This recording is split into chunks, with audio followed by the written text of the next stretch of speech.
For more on this story, let's bring in our international affairs editor, Philip Turle. Philip, great to have you with us as always. It does appear that the Democrats, as we heard in that report, had a victory yesterday, even though for the time being, it's far from certain that they'll actually manage to get Donald Trump convicted, right? Yeah, let's put it this way. If this was a sports game, then it would be after the first round, 1 for the Democrats, 0 for the Republicans, and 1 for the Democrats on two fronts. First of all, because their defence yesterday of the constitutionality of all of this was much better put forward and much better orchestrated than that of the Republicans. We saw this very messy performance that Fraser Jackson's report was just showing us by Bruce Castor, Donald Trump's defence lawyer. So that was a pretty poor performance from the Republicans, them saying, well, we were taken aback by the good preparation of the Democrats. That's a pretty poor argument to put forward. So they were just arguing about the actual case and not the constitutionality of it.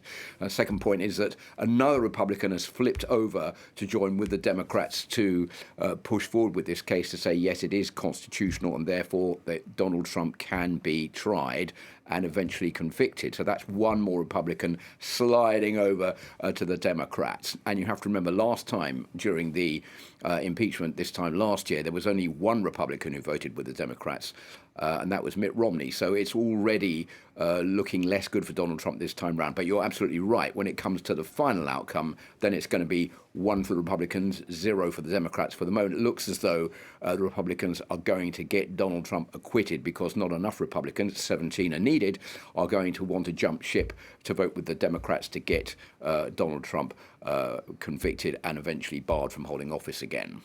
Day one, 1-0, as you just put it. And of course, that trial is expected to resume today at midday local time, which is 6 p.m. our time here in France.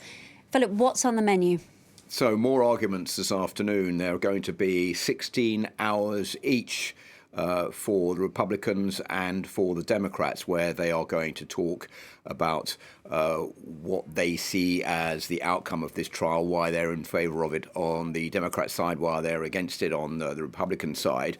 There will be more debate, there will be closing arguments, there will be deliberation. But I think there is a general feeling in the Senate that they really want this to go quite quickly. So the rumours coming out from Capitol Hill are that we may see an end and a final vote on whether or not to convict Donald Trump by this weekend, maybe by Sunday. As I was saying, at the moment, it looks as though it's more in favour of Donald Trump being acquitted. But we don't know how many Republicans are going to want to jump ship between now and Sunday. Maybe more will not want to be associated with Donald Trump. We'll have to wait and see. We will indeed.